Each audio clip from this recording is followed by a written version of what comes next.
Hey, this is Gurds Hundal, and welcome to the Inner Light Project. This show is for anyone who's wanting to lead a happier, healthier, and enlightened life.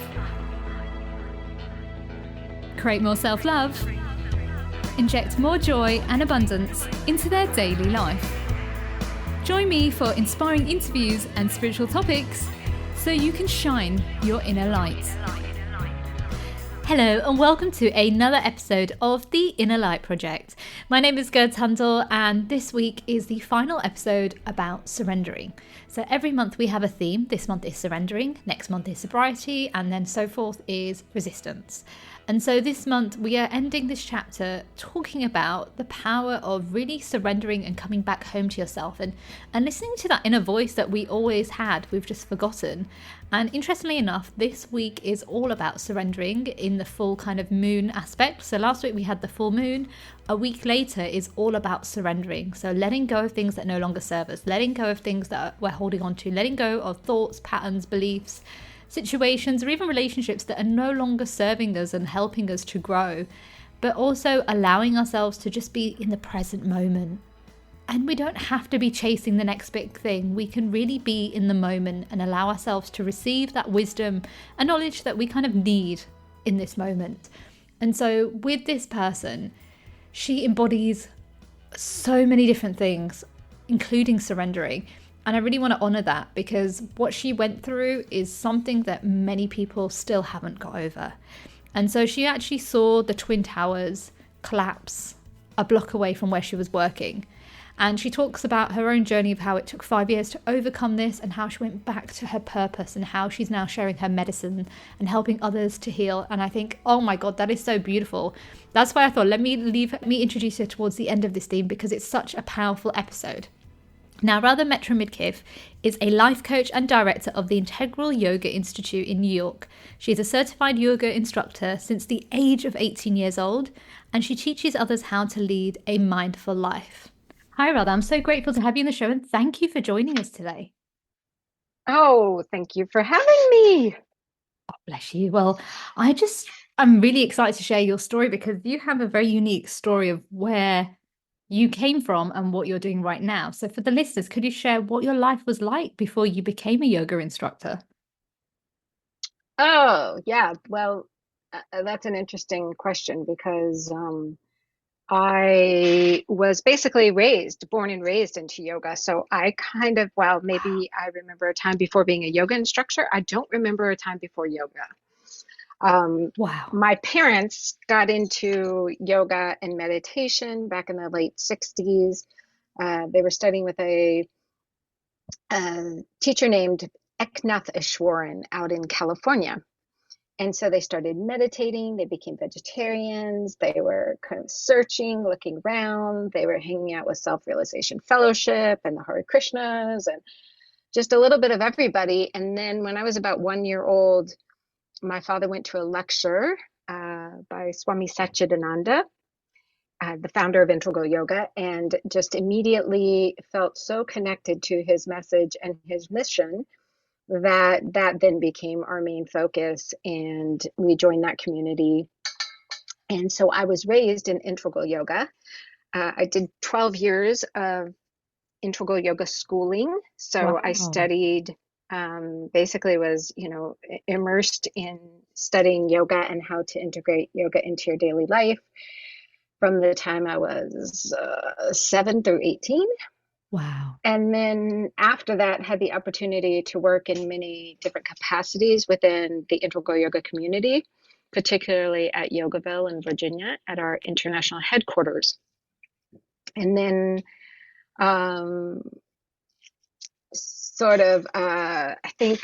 so I basically became a yoga instructor straight out of high school. So when Oh my I God. graduated high school, I was a Hatha yoga and Raja yoga instructor.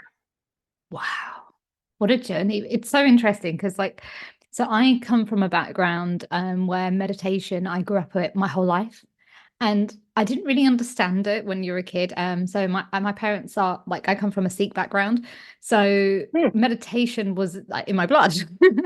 And so I'd go to Mhm. the temple every Sunday and sit there and watch people and meditate, but didn't really understand it. And it wasn't until probably my mid-20s that I came back to it and realized how powerful it was and what it actually was.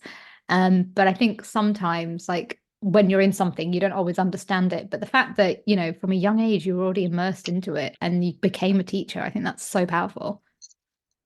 Yeah, and I think they really wanted to make sure that in school we weren't just mimicking, but we really understood the reasoning why we were doing it, what the purpose was behind it. Now, that's not to say in my 20s I didn't go off and start doing all kinds of other stuff. Yeah. Um, so We've there all was done it. definitely there was plenty of that happening. But certainly when we were in school, our instruction and the way that they taught us, again, it was very experimental at the time. There weren't, I guess, so it's interesting because in the United States, they had a couple yoga groups, right, that had schools.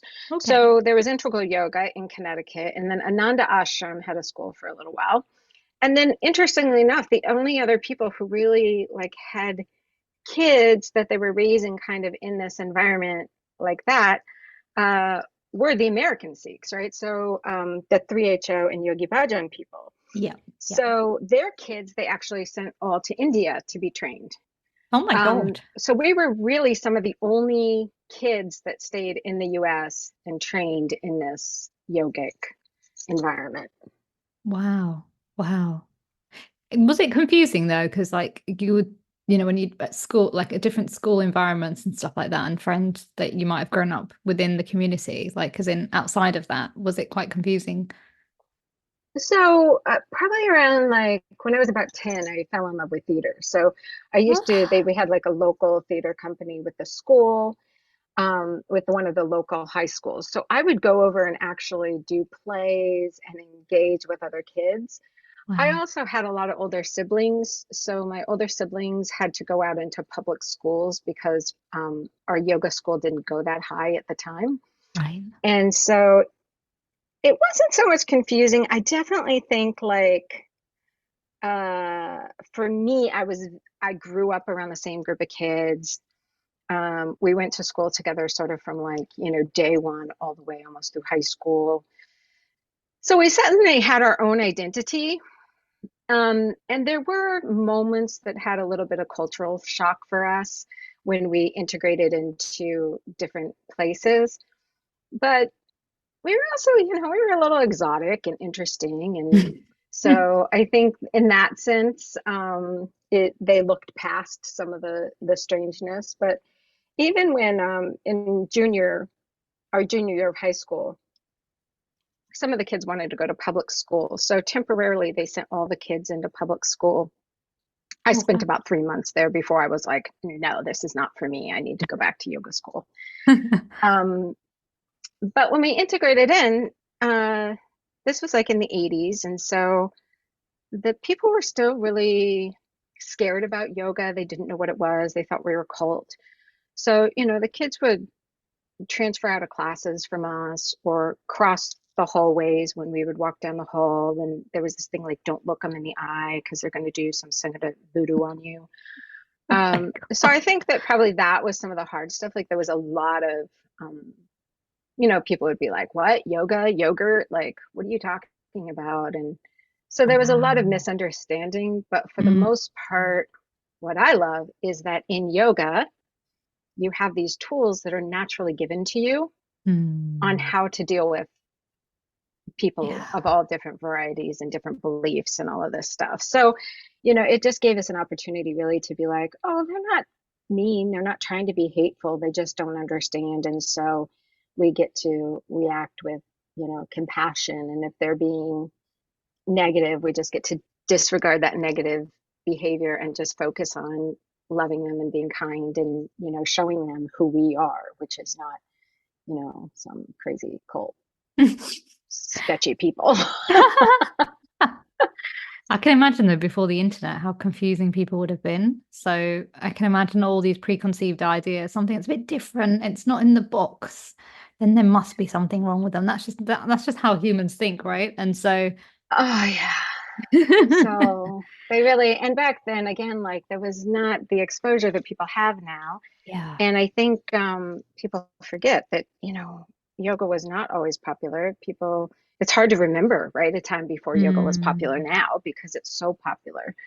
yeah. But certainly back then it was, people had no idea what we were doing. I mean, if you said meditation, they were just like, what are you talking about? Like, I don't even know what you're talking about. Whereas now I could go out onto the street and say, hey, do you meditate? And I bet, 9 out of 10 people would be like, yeah, I've meditated. It's kind of like, I think I remember hearing, God, this was probably years ago, Oprah talking about many, many years ago when it must have been in the 80s, where she first talked about spirituality and being a spiritual being. And she had to ask the audience, do you understand what I mean? And they were like, no, can you explain it? And so it just Mm, shows how far yeah, things have shifted. And for me, spirituality meditation has been my life, like since I was a child.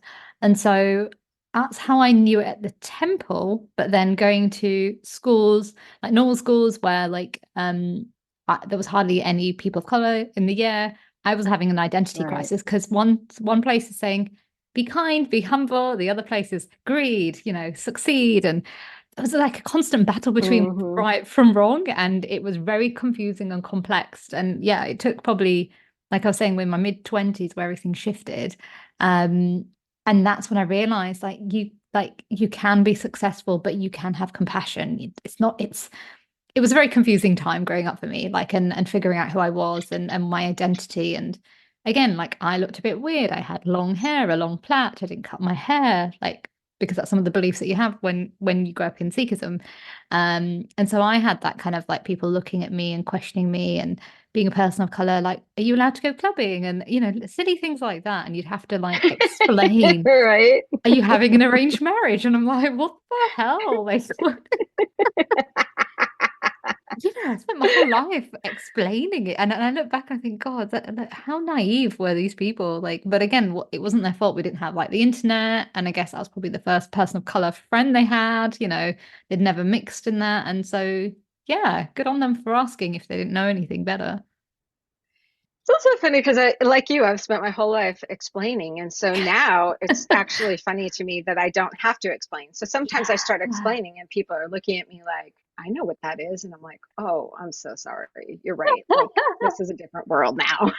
Yes, yes, I don't have to explain to you what chanting is or what a yeah. mantra is. Like, you know what I'm talking about now. Yeah. It's just so peaceful, or like certain things like you have in cultures and people are like, oh, I've heard about that, or I've experienced that. And you're like, what? Oh, okay. And you're like, oh, thank God, I don't have to explain it now. Like, you're right. When you spend your whole life explaining, it's like an automatic pattern within yourself, and you don't even realize you're doing it because it's become our norm. But yeah, I want to go a Yes. little bit back to something that you mentioned to me in a personal message about a long time ago where you were at a place and something happened. Would you like to explain? Yes. So as I was saying, in my 20s, and I was not exactly living a totally yoga lifestyle. So I actually ended up in New York. It was like the third time I'd lived in New York. For me, I really just like to live in New York City, or I like to live in, the country in Virginia at our ashram. Yeah. Um, so I end up in New York City and I'm working for this temp company, and somehow I end up getting a job on Wall Street of all things. I'm working for this incredibly successful hedge fund, Wow. living this really lavish New York lifestyle, right? Like back then, you know, the brokers would pay for everything and we'd go out all night and we'd go Wow. dancing and go to fancy restaurants, and they'd send us home in car service. And um, I was just, yeah, we were eating out at like these incredibly expensive restaurants. Like my life was just really very worldly at that point in time. And then this was in 2000 when I came up. And so, of course, I was working there for about 2 years. And in the midst of that was September 11th. So I was working at Wow. 140 Broadway. I was a block away from the World Trade Center when the first building fell. Oh, And basically, when you see those videos online, like that was literally me. Like there was nowhere to run from the dust and debris. Finally, we got inside, but um, Oh, so you were not stood only did we outside. think like, yeah, so we were like standing there on the street, and all of a Oh sudden the my building starts falling. God. Oh my And it's God. literally a block away. So we're just like, you know, I remember sort of my mind being like, oh, the top of that building is tilting and it's falling. Oh, that building is going to fall on the buildings next to us. Oh, wait, that building is falling. I got to run. But there was, it all happened so fast. And so I was able to get back into our building. Um, but again, there was just dust and debris, and we didn't know what was going on. And they put us down in this basement, and we didn't know whether the whole of lower Manhattan had collapsed around us. Oh my God. Um, Wow. I mean, we thought maybe we were going to die down there, buried alive. Like we really had no idea Oh, what was happening. wow. So eventually that day they get us out of there and we walk back across the Brooklyn Bridge. But then 10 days later, um, through like this really, such a New York situation, the Hmm. guy who had just bought the lease on the World Trade Center also owned our building. And Oh. so because the World Trade Center had just collapsed and he was one of the major developers in New York City, they wanted to make sure that as many of his other buildings as could be opened up and functional could be opened up. And so this particular building at 140 Broadway was the only building on all of Broadway for like blocks and blocks and blocks that was open. But it was literally like right in front of like ground zero. Like there was just like this Oh, old park that was in between us and ground zero. wow. So here we are 10 days after we come back to work. And then every single day, I mean, we come back to work and there's like guys with machine guns, like standing at the subways. I mean, we had to show our IDs just to be able to get out of, Mm. the subway. It was really intense. And then here we are just faced with ground zero day after day. Now, I was raised in a very sensitive environment. Yeah. And um, I would say, I mean, I don't think really anybody had tools to deal with that, Mm. but I certainly did not have tools to try to deal Mm. with that. And our teacher, Swami Satchidananda, at the time was still alive. And so he spent a lot of time talking to me, trying to guide me. Oh. And he kept saying to me, Radha, you either have fear or you have faith. There's no in between. Mm. And I would just be like, but you don't understand. Like, this is too much. Like, I Yeah. can't wrap my head around this, the horror and the death and like everything. Mm. So I ended up staying up there for about a year. Wow. And then one day was just like, I can't take it anymore. I got to go back to Virginia. So I ended up Mm. going back to Virginia. And then 10 days after I end up back in Virginia, Swami Satchidananda passes away in India. Oh no. He had been like my grandfather, my guru, my guiding light. Um, and Mm. now here I am at this point in my life where I am suffering from severe PTSD. Mm. I didn't know how to deal with it, so I was going to see, I went to go, see a psychologist, and they were like, we're going to put you on medication because they didn't know what else to do with people. So they were just giving everybody in New York Xanax. Oh my So I ended God. up with like a really bad Xanax addiction. Oh no. I know. But you see, that's the thing in those days, and not even just in, and I can relate because I almost ended up on antidepressant tablets when I was 21 after an accident, but luckily I'd spoken to a different doctor after before going on that. Like I was like, I explained what had happened, but there's all they'd never take time out to actually sit with you and say, okay, could it just be this? And you need like therapy or you need support. It's just like, here's a quick fix and off you go. You'll be fine. Absolutely. And certainly then like even the therapists had PTSD, right? So Yeah. everybody in New York had PTSD and nobody knew what to do about it. So everybody was just Yeah. like, well, let's just numb ourselves. If we just numb ourselves enough, then Mm. none of us will feel it. So essentially, I just spiraled down, down, down, down, down, down, down till about 2005 when I just hit rock bottom. I Mm. literally, I spent most of the summer of 2005 in the hospital. I God. had two suicide attempts. One was very serious.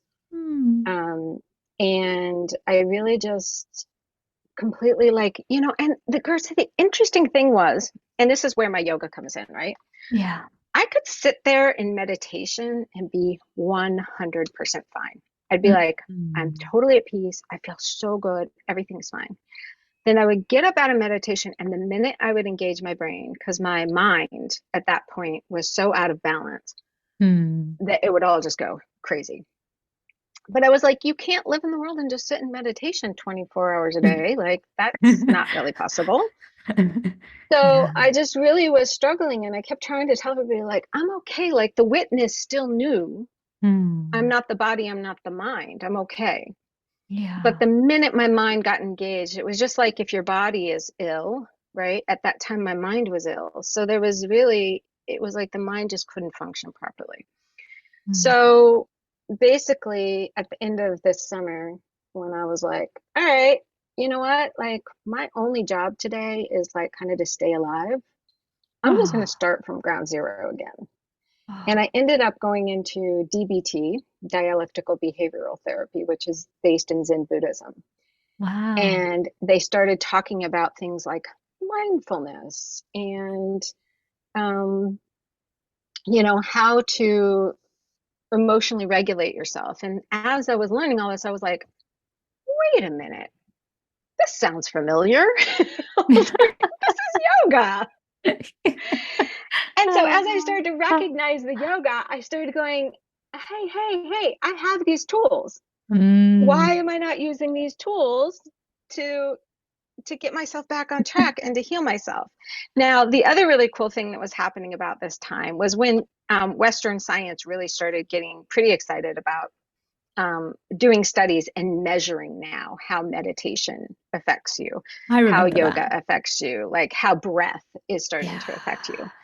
So now all of these things that I had known growing up is being backed by science.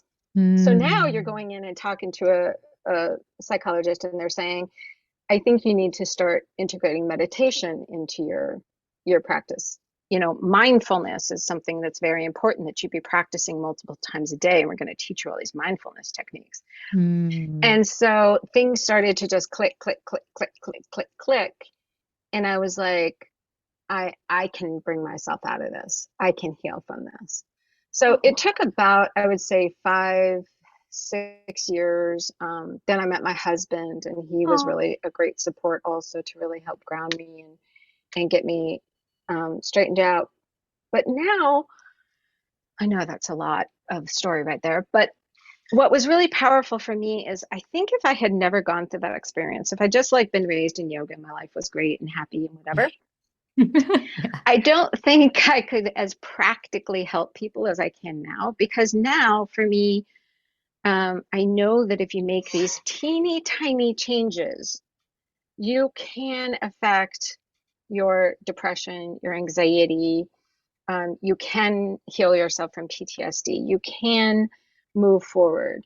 Um, and of course, even since, 2000, 10, I would say, the science has just like exploded. In the last couple of years, the studies being done on neuroscience and yoga Yeah. is really, really exciting. So now it's not that I just say, hey, do this breathing practice. Now I can say, the reason why we're asking you to do this breathing practice in this way is it's going to affect your parasympathetic and your sympathetic nervous system in such a way that is going to balance us out.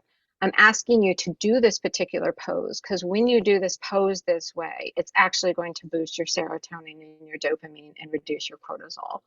And so there's Mm. all these things now, even the chanting.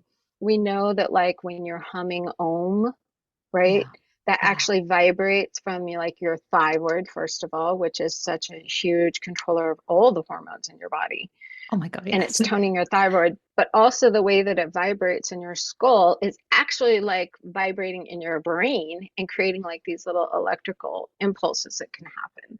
So all of Wow. this stuff is now being studied in a science, like a Western science way. And they've, of course, only touch the tip of the iceberg Yeah. of the magic of this 5,000-year-old science, but it's still pretty exciting what we're creating and what we're able to measure today. All I want to just say is, wow, what a powerful, what a powerful journey you've been on. And what an, I know it sounds like what, but like also an exciting journey that you were able to come out of the darkness and into your light, and the knowledge that you already had as a child that you'd forgotten came back, and you were able to Yeah, utilize that and now help people. Like that is the biggest magic in the world. Like I honestly believe that. And like even with my own journey, like I'll explain it a bit later, but like I've had a lot of trauma growing up and stuff.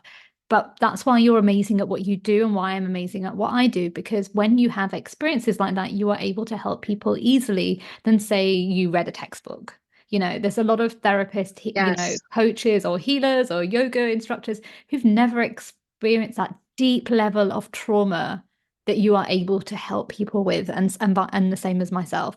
And that is why people relate to you and relate to myself, because we understand that pain, that isolation, what it feels like to be stuck for years, not knowing why we're feeling that way, and then suddenly realizing we have these tools, we just needed to come back home to them. And so Exactly. that is why I think a lot of people suffer sometimes going to certain people. And this is not a judgment out there. This is just from my personal experience of like with my own clients, like they go to like therapists or like healers, but those people haven't healed fully, and they project their trauma onto the client, and then they then don't feel heard. But when you have done your deep level of inner work, which you have done, my love, like since a young age, and vice versa, like we are there to then help them to understand and not project. And that is what's powerful. And the fact that what you saw, like my gosh, I don't even think many people have still got over that. And I'm not saying that you probably have gotten over it, but having the tools that you have, like wow, like if they had those tools, like my gosh, they would be able to take their power back. um it's And not I think, easy. Go for it. yeah, I think especially like post COVID, we're seeing a lot of trauma that Hmm. people have gone through because of COVID. And so it's not even just like the leftover trauma from that, but there's so much trauma going on in the world right now. You just walk down the street and people look Yeah. so tired and so, like accosted by Yeah. everything from wars to the COVID stuff to infighting and just all this craziness going on, that if you're not learning how to cope with it, it will start turning into disease, right? This Yeah. dis-ease in your body. And it starts in this like energetic level, and then it starts to like congeal down into your physical space. And so these really simple techniques that somehow these yogis intuited, Mhm. thousands of years ago, can be so powerful to help bring people out of it. And it's a journey. I mean, I am not by any means done. I Yeah. learn something every single week. I would go back and read the same teachings that I've read since I was 7 or 5 or Wow. however old, and I can read the same passage today. And because of where I'm at in my life, I have a new awakening, a new realization around it, and then it becomes, really, really powerful even for what I'm going through now. So it's not even just like horrible trauma that it's good Yeah. for. It's Yeah. like no matter what stress, family stuff, whatever you're going through, these ancients had these beautiful teachings that were, supporting our health and well-being on all levels. Oh, 100%. And there was just something that you said earlier on, which, you were saying like, you were seeing it every single day, what happened, but also like, oh God, what was it? I forgot now. um, Damn it. You know how intuition is Now sometimes. we know we're having a good conversation.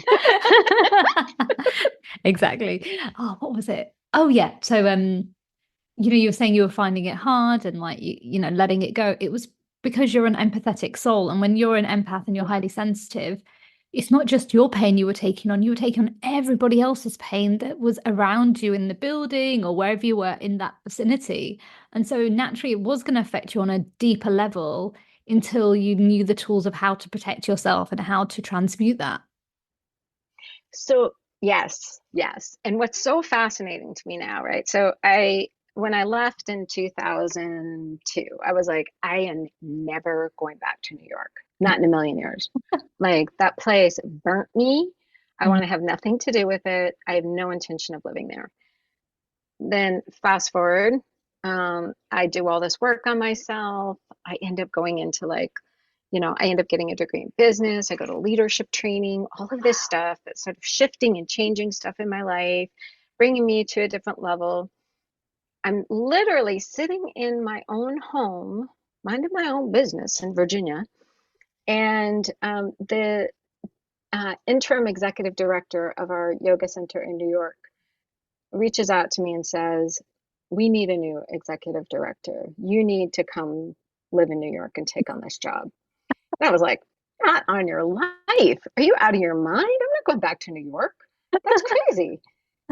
And she's like, look, you're so uniquely positioned in this organization, and this organization is going through a struggle right now. We're moving Mm. from this time where like the founders are, aging out and they're getting older and some of them are passing away. Oh. And we need to move into how we're going to, sustain ourselves into the future. And you are this funny little interim where you've been around as long as the founders, but you're so much younger than them that then you can kind of see us through to this next stage.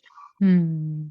So, I did a lot of meditating and praying and, arguing with God and Guru and saying, I don't want to.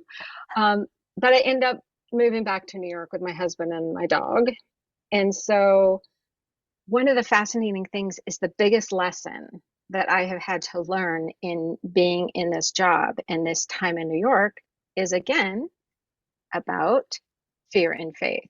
And Mm. part of that comes in surrender, which is another thing we were talking about, right? Of like Yes. learning to surrender to what is happening. And I love so much when I was doing DBT back in 2005, Yeah. they had this term called radical acceptance of reality, Yeah. which to me is like the ultimate surrender. Like, I'm not going to try to wish it was different, ask why, anything. I'm just going to look and radically accept what is sitting before me right now and then just start to deal with it.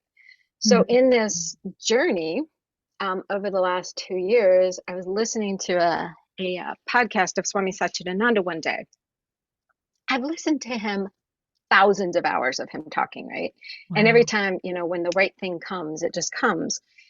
And someone asked, how do we know it's God's will? And he said, because it is done. And something clicked in me, first, like had never clicked in me before like that, where I was like, Wow. that's it. I can't do anything at all about anything that's done. Everything that came before this moment, Oh. I might as well not even worry about it because I can't change it. Oh. It was God's will because it's done. Yeah. And for me, that was like the ultimate surrender of like, I just have to sit in the place and the moment I am right now Yeah. and just accept everything that's happening to me, around me. And then Yeah. in this moment, say, okay, how can I move forward? How can I exist in this moment that perhaps will change that so that we're not repeating the past, but also not dwelling in whatever happened before this moment and just moving forward. And Oh. honestly, my job is crazy, crazy stressful.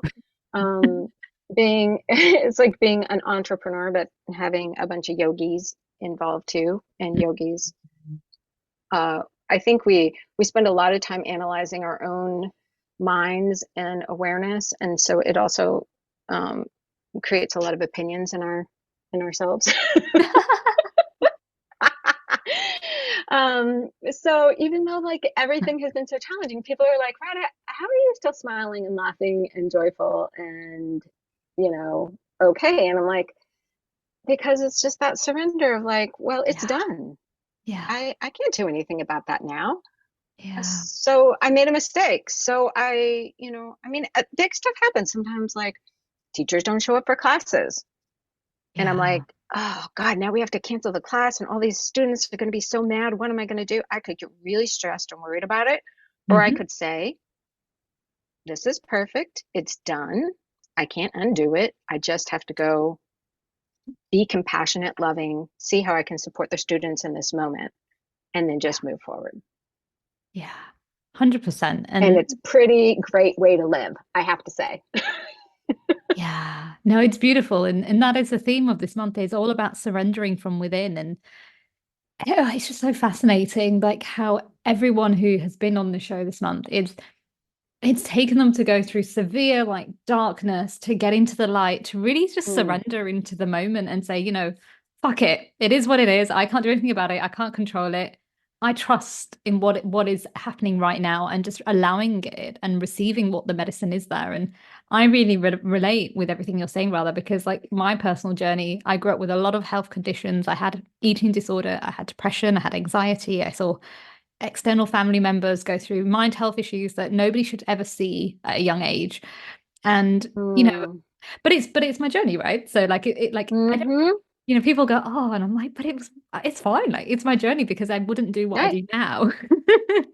And so, yeah, like I saw horrific things and like my own health would just go down. But again, it was the whole thing about you were talking about the throat chakra. I didn't know how to speak my truth because I grew up in a culture where it was people pleasing and sacrificing and being a good Indian girl and smiling. Everything is perfect, but Yeah. inside everything is a mess and I'm like a hot mess and all over the place. And it's funny how I ended up in the journalism world because I didn't have a voice, but I was trying to, I guess, go into that world to get a voice. And it's only I feel, Oh, yeah. yeah, and I didn't realize this until recently. And I was like, oh, I was trying to get noticed and like be like, this is my work and be known for it. And I wanted to be a health journalist. And I did go into that route. I lived in London. I'm still in London now, but I went through the whole city life as well. And like in the end, I didn't enjoy what I was doing. I was running with like toast in my mouth, my shoes in my hands.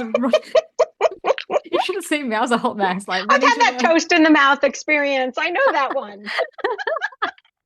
just running. And you're like, oh my God. And like running to get to work. And like, yeah, I had all that crazy chaos and I didn't know how to slow down. And I grew up like we were talking earlier about like meditation. I grew up going to the temple every weekend. We'd go to like late nights where we'd like chant Vaheguru for like hours. Like I grew up in that Hmm. environment. I used to sing on stage, kirtan, like, as a young girl. Like, there was a lot of things that I grew up with. But again, I didn't understand it because of the cultural confusion. And then I get to like 21, I have a car accident.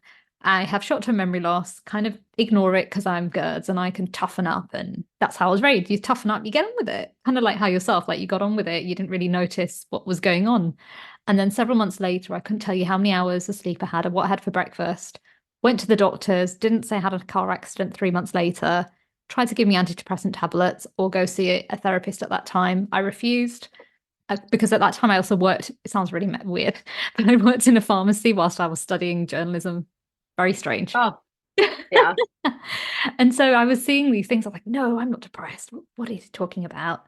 And then I go see another doctor the next day and say, okay, I've had a car accident. What should I do? She says, take time out, go into nature, meditate. And I'm like, oh, I know what meditation is.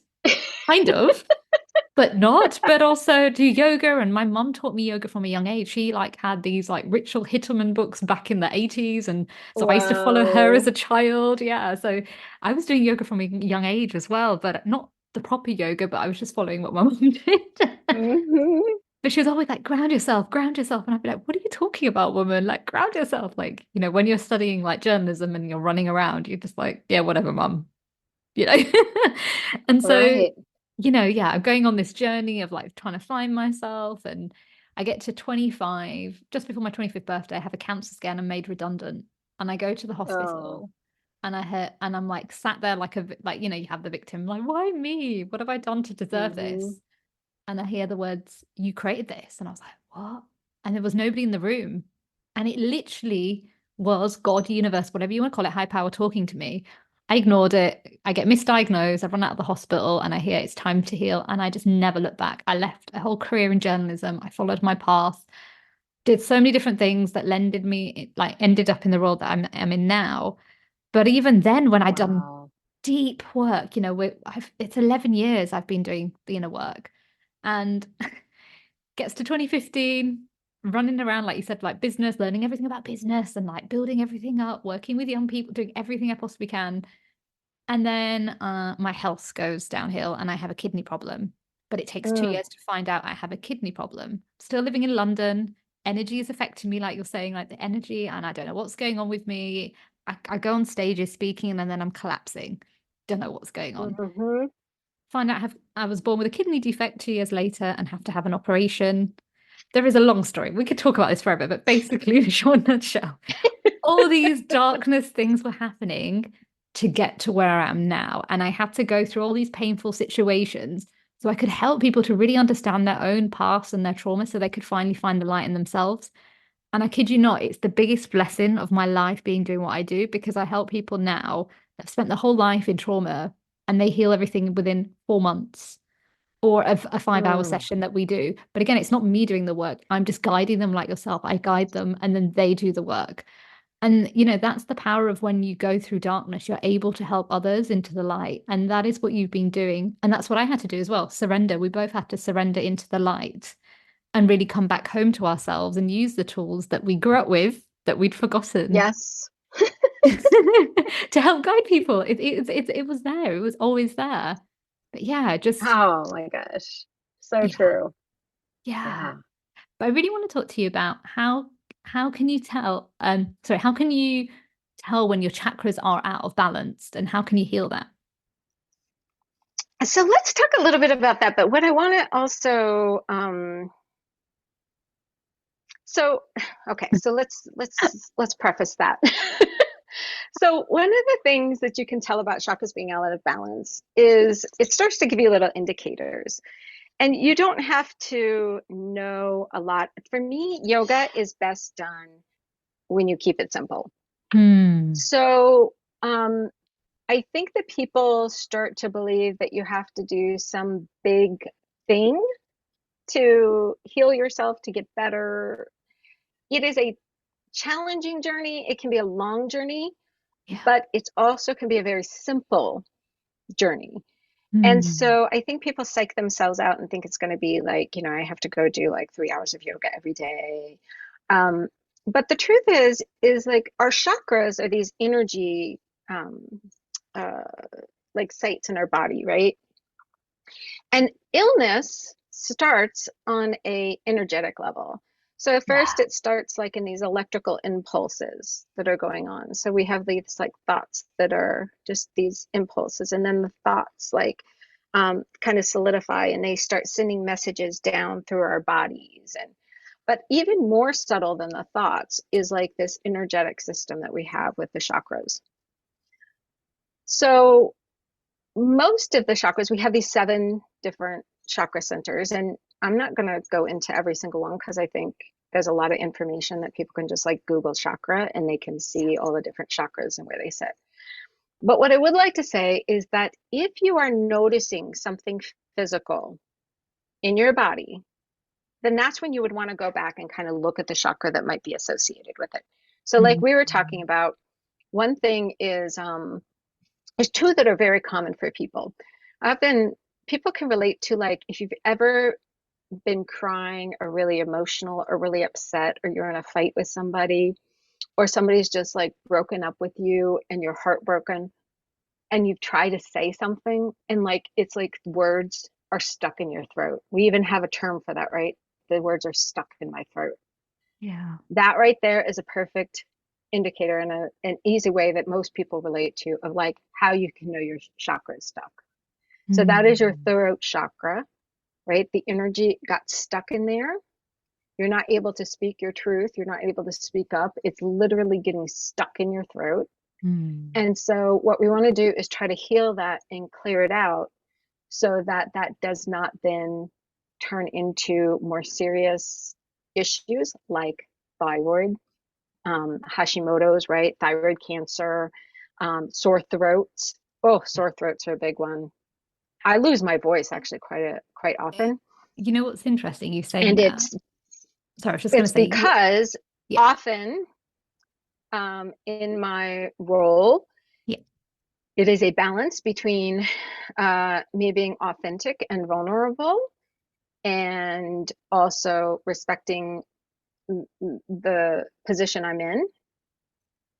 So I get to find other outlets in which I get to express myself. So let's just say I'm in a staff meeting and something really difficult happened. Mm. I don't always get to just express it in that moment with my staff. And sometimes I will forget that then I have to go and spend some time with my husband and express it. Mm. Because then what happens is I don't express anything. I don't say how I'm feeling, and then it gets stuck in my throat, and then I'll lose my voice. That's so So interesting you're I'm not saying saying I that. have to go spill it all over Yeah. my staff because that would be inappropriate, right? Yeah. They don't need to have me like venting all over them. That's not my role in this organization, but I still do have to express myself and find the safe space to do that. Yeah. And so that's a perfect example. Another one is, you know how we say, like, I feel something in my gut, Yeah. or like I have a gut reaction to something, and everybody knows that feeling, like right there, like in your stomach, where you're like, ugh, I feel yucky, right? Mm. Like that didn't feel good. Or you're trying to make a decision and you're like, I can't do it. And often it'll manifest as like a stomach ache, or just you'll feel like this, my gut feels really bad right now. Mm. That is a sign that also then this chakra is, your solar plexus chakra is blocked. And so you need to, kind of do different things to kind of get the flow going again, and making sure that your, your decision making, your self-esteem, all of these things, control issues. God, so many control issues sit in our solar plexus area. I can relate to that, control issues. So you want to make sure that you're like really working on that. Now, the nice thing is that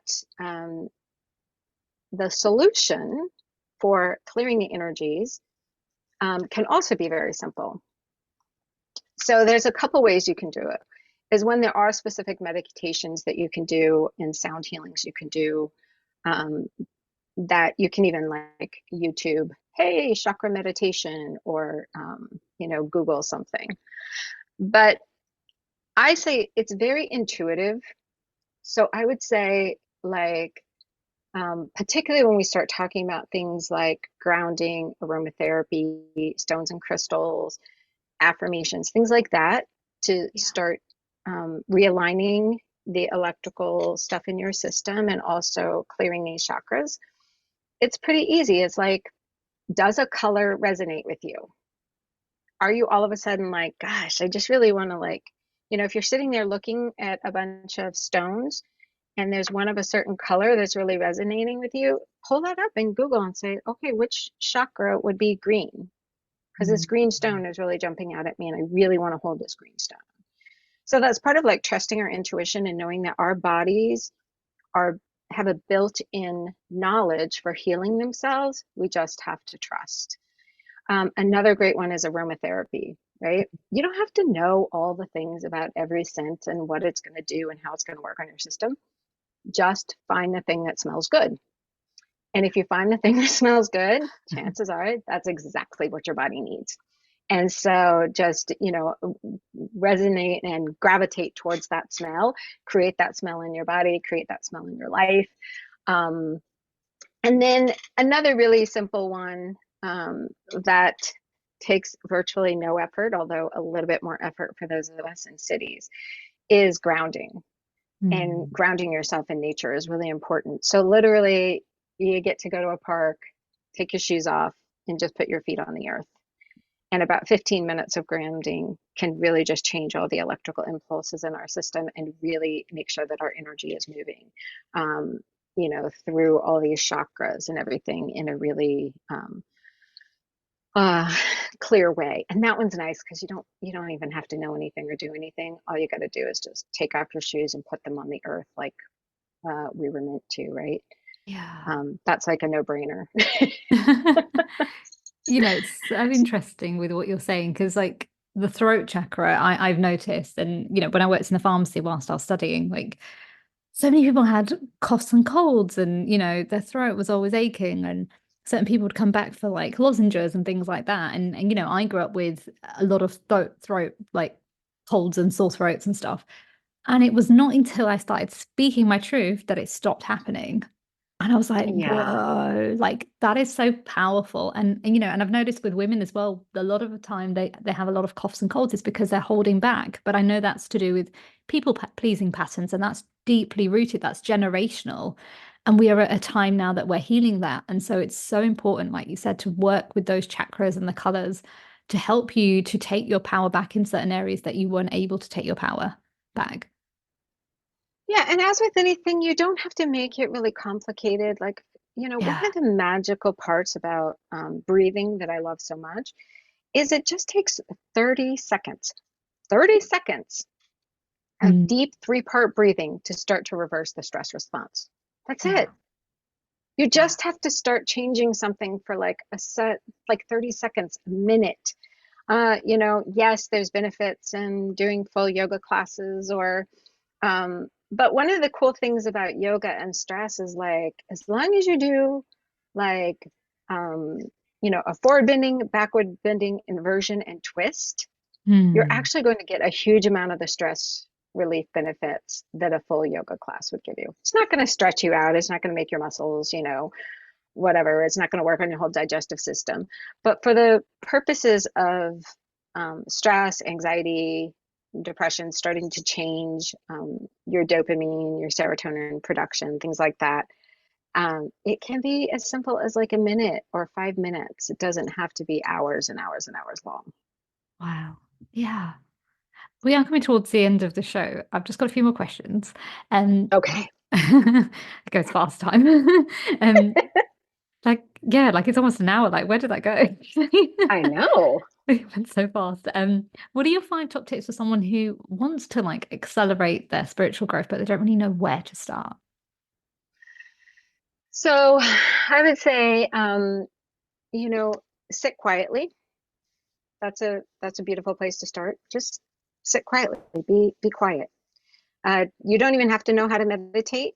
Although I do think choosing a simple mantra, these mantras are, grounded in really ancient practices. So just something as simple as Om, which is sort of the universal vibration, and just then start repeating to yourself Om, being aware of your breath. Right? Breath is life.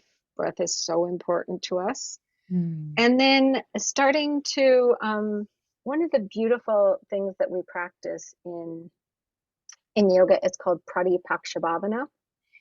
And this is replacing negative thoughts with positive ones. Hmm. Such a simple practice, but very powerful and can have huge effects in your day, how you feel about yourself, how you even manifest the world around you. Because we now, understand, and again, even science is proving that we have a lot more influence on the world around us than Western tradition has traditionally said we do.